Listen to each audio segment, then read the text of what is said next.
Hello, tributes, and welcome to the first episode of Ashes of the Hunger Games: Two Ashes and Blood.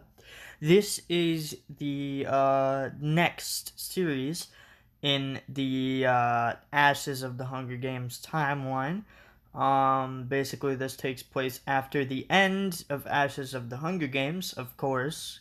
It's the next series. Now, why am I recording this now as opposed to after the end of Ashes of the Hunger Games?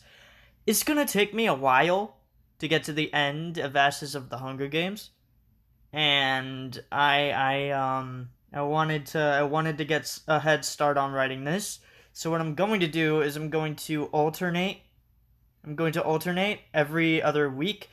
Or not every other week, because obviously I'm not going to be doing weekly uploads, but just I'm going to upload this, and then I'm going to write the next episode of Ashes, and then upload that when it's done, and then so on and so forth. Keep going until either one of these series is done. Now, Ashes of the Hunger Games is going to be very long. You are going to see just how long it is, because the last game of Ashes of the Hunger Games will be mentioned here. But I would also like to, before I begin, like to thank the usual people. I'd like to thank Christian Blanco for writing Tales of the Hunger Games, Lauren McCouch for writing Panem Reborn. Without them, this series would not exist. I'd also like to thank Andrew McLean for making a lot of the art used in this video. I still have some of his artwork used, even though a lot of this is actually just like different Pan Am flags and country flags I found online. But I do use some of Andrew McLean's art in here, and you will see that. So I wanted to thank him because some of his art is still used. So yeah, but anyways, let's get into the lore episode of Ashes of the Hunger Games: Two Ashes and Blood. 1 to 15, Peacetime Era. After the 1025th Hunger Games, a 15-year period of peace followed, or at least relative peace. During these 15 years, the nation of Panem was working through things, figuring out how to live without the Hunger Games. Other reality shows from the old world made returns in this time, like Survivor, Big Brother, and Real Housewives. 16 to 20 Peacetime Era, the Wage War. After the 15 years, however, the outlier districts realized that the career districts were still getting special treatment, getting more pay and open trade relations with the other career districts. This started many mini wars to crop up within the districts, slowly turning into a major war when the outlier districts teamed up with each other. To the surprise of the capital, though, since Districts 10 and 12 were still paid more even after their temporary career status ended, they sided with the capital, along with District 5 being the highest paid outlier district. This war lasted a total of 5 years, with all the career districts and Districts 5, 10, and 12 fighting for the capital against Districts X, 0, 3, 6, 8, 9, 11, 13, 14A, 15A, 15B, and 17. Of course, Districts 2 and 18 were amongst the best combatants on the capital's side. District 2 producing masonry and having a lot of trained peacekeepers, while District 18 produced peacekeepers, warriors, and military for Panem. District 18 fought in the European fronts. Districts 10, 12, and 16 fought in the south. Districts 1, 2, and 5 fought with the capital and the outskirts of the capital itself. Districts 4 and 14B fought in the west coast, and District 7 fought in the north. Eventually, as supply lines were cut on both sides, the war reached a stalemate during the winter of 21 PT. Eventually, the stalemate ended when the capital decided to give all the outlier districts a raise. As the outlier district citizens and soldiers returned home, the capital almost immediately enacted these raises. 21 Peacetime era, post-wage war. As the raises went into effect, District 5's economy was pushed further into career districts' amounts of pay, much like Districts 10 and 12 already had. So it was decided that these three districts would become career districts, even though this wouldn't matter as the Hunger Games didn't exist at this time. 28 to 32 Peacetime era, Cascus Highbottom presidency. During the elections of 28 PT, the capital elected an official that favored relations with all the districts as opposed to just a select few. This would result in President Cascus Highbottom allowing all districts to set up a training academy, although, again, this wasn't for the Hunger Games. Instead, training academies would be used for either peacekeeper training or PE classes. President Cascus Highbottom was loved by all Panemian peoples, but he would not run for a second term, stating that the stress of running a nation was ruining his relationship with his wife and kids. Although his then 24-year-old son ran for president in 32 PT after Cascus left the presidency battle. 32 Peacetime era. 32 PT presidency battle. The elections of 32 PT would make or break the nation. The battle was between Holland Highbottom and Polyborus Caliban. Polyborus made promises of a better Panem, while Holland made promises of more money being funneled into all of the districts. 32 to 35 Peacetime era, Polyborus Caliban presidency. Of course, the districts supported Holland, or at least the outlier districts did. Meanwhile, the capital and the career districts supported Polyborus. After a few months, Polyborus was declared the winner of the Panem elections. As Holland left to go home, defeated, Polyborus made first of many assassinations, shooting Holland in the back of his head. 34 Peacetime era, introduction of District 19. Polyborus was a very deadly leader, assassinating anyone who stood in his way at the top. This included the president of the newly established Australian nation. As there was no one to lead the Australian nation, they were forced to join Panem. They would become District 19, focusing on entomology, the study of bugs. 35 to 43 Peacetime era, Arabella Highbottom presidency.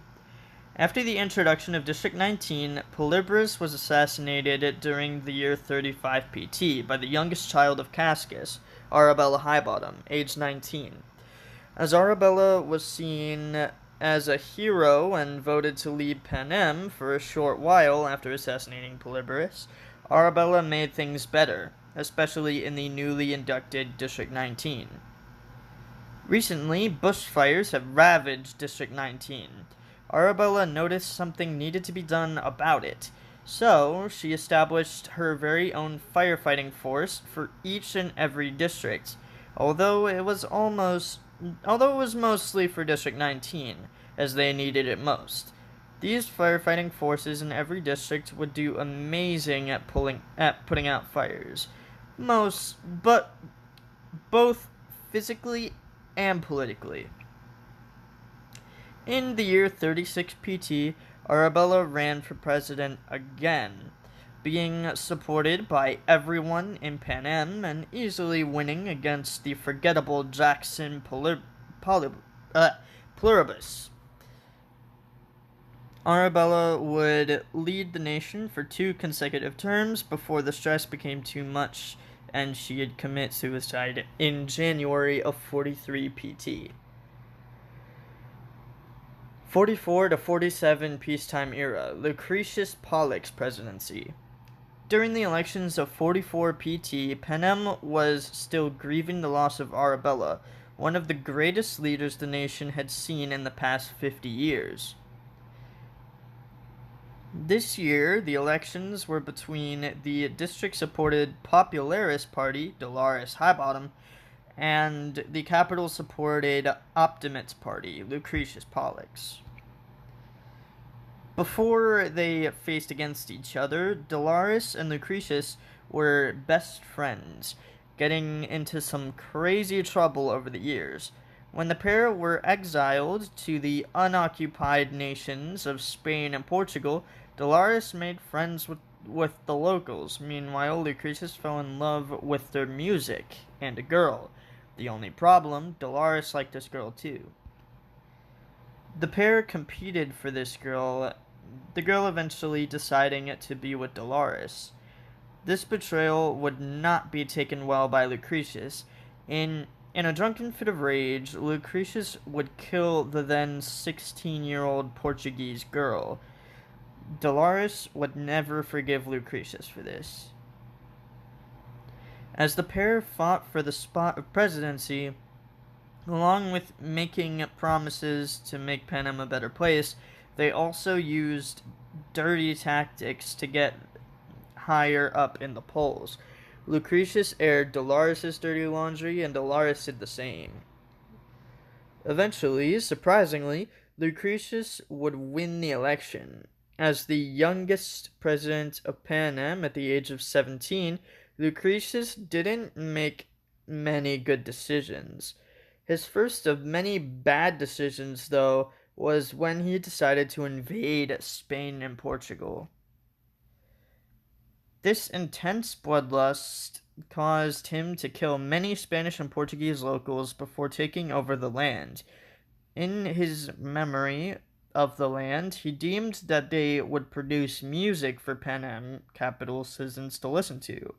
Many bands were formed in the district due to this, but the bands wouldn't get traction for another 5 years. 44 to 47 peacetime era, Lucretius Pollux presidency.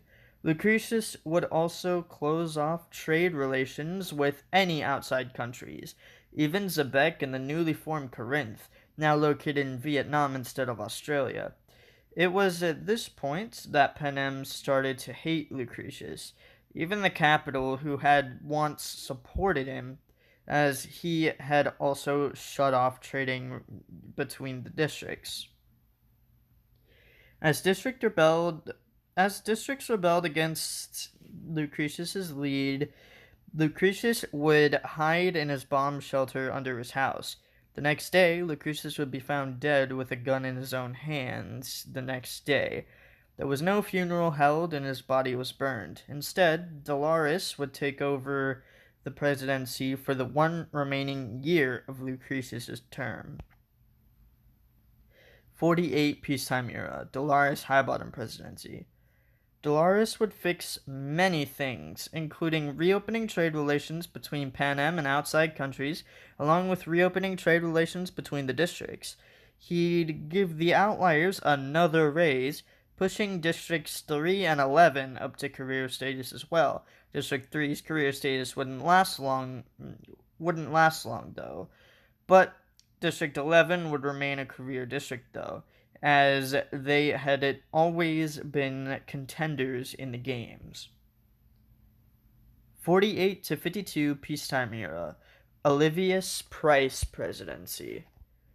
During the election year of 48 PT, it was between the Popularist Party, Olivius Price, and the Optimates Party, Olivia Price.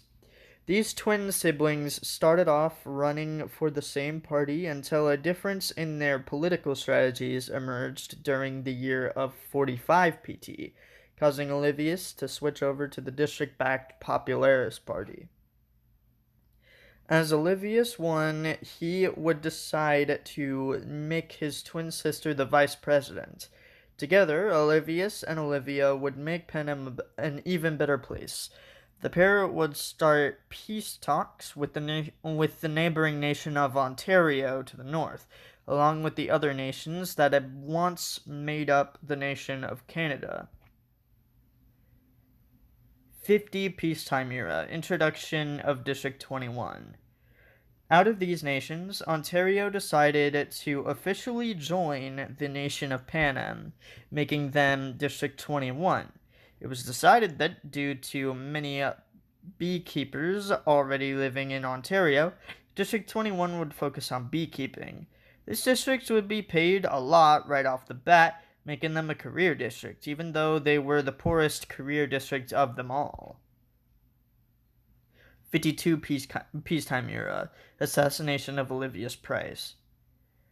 The year of 52 PT would change everything for Panem and mark the end of the peacetime era.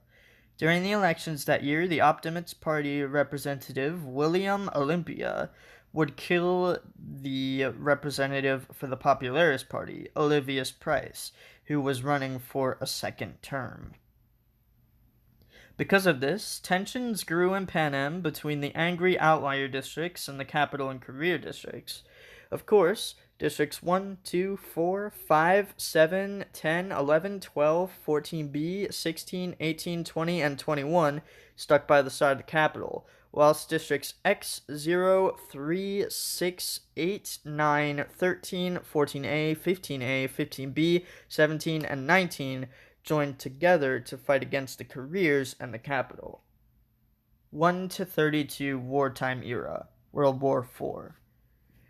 Districts X, 13, and 17 worked together to stage high-profile bombing raids over the capital, whilst it was District 3's job to mess with the capital's tech this time, considering District 5 was with the capital this time. District 0 would give the capital inaccurate weather reports. District 6 would derail trains and cut off supply lines. District 8 would destroy certain textile plants within the district and much more. District 9 would destroy many things in their own district. Districts 14A, 15A, and 15B would burn Panem flags and bomb highly enjoyed tourism centers within their own districts. And District 19 would release all kinds of bugs in the career districts and the capital. Meanwhile, the capital and districts 2, 7, 10, 11, 12, 16, and 18 would stage ground attacks in the outlier districts. Districts 1 and 4 would stage attacks overseas. District 5 would cut off power and trading routes to the outlier districts. Districts 14B and 21 would release mutts and genetically modified bees and wasps into the outlier districts. And finally, District 20 would stage air raids over the outlier districts, and they would also be one of the 3 districts to attack the European districts. In mainland Panem, the career districts started from the outskirts and worked their way inland with their best battle forces, taking Districts 3, 6, and 8 first. Those 3 districts surrendered relatively quickly. Meanwhile, District 13 wasn't as quick to surrender. This proxy war with District 13 slowed the careers down as District 9 staged ground attacks on the capital, and Districts X and 17 continued staging air raids. Meanwhile, politically, there was a battlefield as well. The Optimist Party and the Popularist Party broke into many proxy wars of their own. Many assassinations of high-profile members of both parties occurred in this time, including most Senate members of the Popularist Party. Now, with the Optimist Party controlling the Senate, the capital struck back. On the dawn of July 4th, 23 wartime, the capital launched ballistic missiles at District 13 and 9. They didn't want to cause nuclear devastation yet. The ballistics were just meant to be a threat, a show of power, as it were. This message was received with mixed reactions. After the missiles hit in District 9, they almost immediately surrendered. Meanwhile, the rebellions in District 13 raged on. District 13 even sent back ballistic missiles of their own. District 13's missiles were taken by the capital with fear, causing most capital citizens to believe it would take a miracle to win this war. Luckily for the capital, they were about to get one. On the European front of the war, there had been a months-long stalemate as the districts dug in for the winter. Districts 17 and 18 had been the only districts still fighting throughout the winter, although their lines didn't move much. As for Corinth, Quebec, British Columbia, Yukon, and the Nordic Union, they would get increasingly angry about their lack of trade with Panem during this time, and they too would join the war, surprisingly on the side of the capital, believing it was the district's own naivety that caused the war and lack of trade. British Columbia and Yukon joined the war against District 13, while Corinth, Quebec, and the Nordic Union joined the fight on the European front. Corinth and Quebec would fight against District 19, while the Nordic Union forces joined forces with District 18. The Nordic Union would skillfully push back District 17 forces with the help of District 18, before working their way south to help Districts 20 and 14B in Districts 14A and 15A.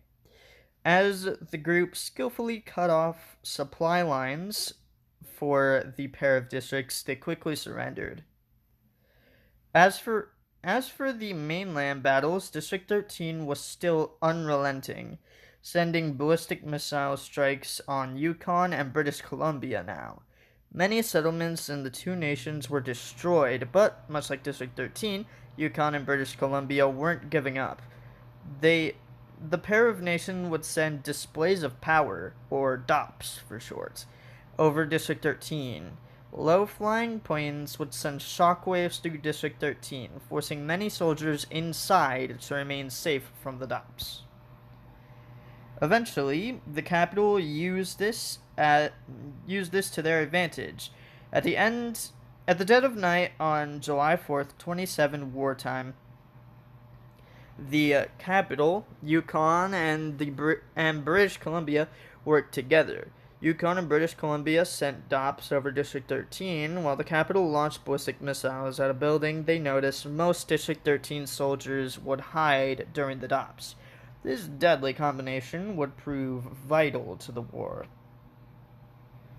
As the DOPS hit District 13, the soldiers dove into a building to get away from it. Just then, the capital's ballistic missiles hit that building, killing every soldier inside. This would ultimately cause District 13 to surrender. District 13's surrender ultimately caused the fires of rebellion to die out, with the last European district, District 19, surrendering during the year 32 wartime. 33 wartime era, revamp of the Hunger Games. During the following year, the leaders of Yukon, British Columbia, the Nordic Union, Corinth, and Quebec met in the capital to discuss opening trading relations again. It was then that every single one of the nations present agreed to start the Hunger Games again. Quebec had already been open to the idea, already having performed 300 games. Meanwhile, Corinth, Yukon, British Columbia, and the Nordic Union needed a bit more convincing. After the capital promised to reopen trading between them, however, Yukon, the Nordic Union, Corinth, and British Columbia agreed to start the games in their respective countries. It was at this point that all the most recent victors for each district were brought back to life with the Age of Victory to mentor the districts. The capital also brought back capital favorites for the districts that didn't yet have a victor. The mentors are written in the files here, listed off by name, age, district, and gender. The mentors are as follows. District X female mentor, Callista Yaroon, age 17, victor of the 180th Hunger Games. District X male mentor, Corinne Brindisi, aged 18, victor of the 181st Hunger Games. District 0 female mentor, Uni Verse, age 17, victor of the 1011th Hunger Games. District 0 male mentor, Jupiter Jupe Fay, aged 18, victor of the 977th Hunger Games. District 1 female mentor, Kingsley Hydra, aged 15, victor of the 1007th Hunger Games. District 1 male mentor, Lapis Hydra, age 17, victor of the 1014th Hunger Games. District 2 female mentor, Yuki Vita, aged 18, victor of the 1013th Hunger Games. District 2 male mentor, Benedict Brax, aged 14, victor of the 1001st Hunger Games. District 3 female mentor, Electra Sharp, aged 18, victor of the 969th Hunger Games. District 3 male mentor, Jaden Elder, aged 17, victor of the 1002nd Hunger Games. District 4 female mentor, Zia Zambezi, aged 18, victor of the 1008th Hunger Games. District 4 male mentor, Clay Alford, aged 15, victor of the 954th Hunger Games. District 5 female mentor, Venus Ohm, aged 17, victor of the 1015th Hunger Games. District 5 male mentor, Austin Harp, age 16, victor of the 876th Hunger Games. District 6 female mentor, Italia Michigan, aged 18, victor of the 1003rd Hunger Games. District 6 male mentor, Yonder Blue Ford, aged 18, victor of the 974th Hunger Games. District 7 female mentor, Brazil Woodard, aged 14, victor of the 980th Hunger Games. District 7 male mentor, Mariko Taiga, aged 18, victor of the 1017th Hunger Games. District 8 female mentor, Violet Lee, aged 20, victor of the 945th Hunger Games. District 8 male mentor, Chin Signello, aged 16, victor of the 962nd Hunger Games. District 9 female mentor, Cutley Travis, aged 15, victor of the 956th Hunger Games. District 9 male mentor, Bryce Zedi, aged 16, victor of the 1018th Hunger Games. District 10 female mentors, Susan Twix, aged 18, victor of the 1002nd Hunger Games. District 10 male mentor, Chester Muller, age 16, victor of the 979th Hunger Games. District 11 female mentor, Aurora LeBlanc, aged 18, victor of the 986th Hunger Games. District 11 male mentor, Bason Menendez, aged 16, victor of the 968th Hunger Games. District 12 female mentor, Vixen Carey, age 16, victor of the 1019th Hunger Games. District 12 male mentor, Charcoal Extrin, age 15, victor of the 943rd Hunger Games. District 13 female mentor, Sydney Vector, age 14, victor of the 1020th Hunger Games. District 13 male mentor, Miles Fission, age 17, victor of the 989th Hunger Games. District 14A female mentor, Kaylee Ryan, age 17, victor of the 1004th Hunger Games. District 14A male mentor, William Kelly, aged 1, victor of the 940th Hunger Games. District 14B female mentor, Leilani Akana, aged 18, victor of the 1009th Hunger Games. District 14B male mentor, Akamu Keikoa, aged 15, victor of the 1012th Hunger Games. District 15A female mentor, Renee Delacroix, aged 18, victor of the 950th Hunger Games. District 15A male mentor, Gabriel Desjardins, aged 18, victor of the 1016th Hunger Games. District 15B female mentor, Angel Sanchez, age 16, victor of the 1010th Hunger Games. District 15B male mentor, Lumen Carbo, age 15, victor of the 779th Hunger Games. District 16 female mentor, Renata Beltran, aged 18, victor of the 940th Hunger Games. District 16 male mentor, Santiago Beltran, age 14, victor of the 937th Hunger Games. District 17 female mentor, Clara Schneider, aged 18, victor of the 1023rd Hunger Games. District 17 male mentor, Wolfgang Klein, aged 14, victor of the 991st Hunger Games.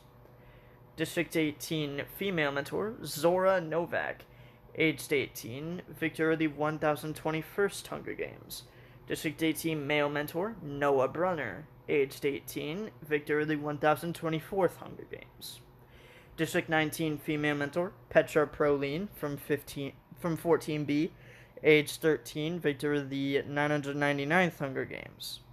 District 19 male mentor Beatty Latier from 3, age 15, victor of the 39th Hunger Games. District 20 female mentor Delphine Dubois from 11, age 12, victor of the 92nd Hunger Games.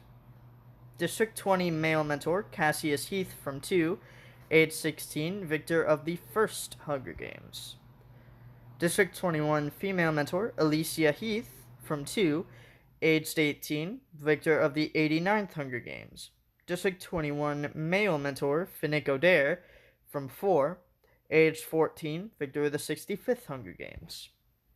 Capital female mentor Celestia Snow, aged 14, victor of the 1000th Hunger Games.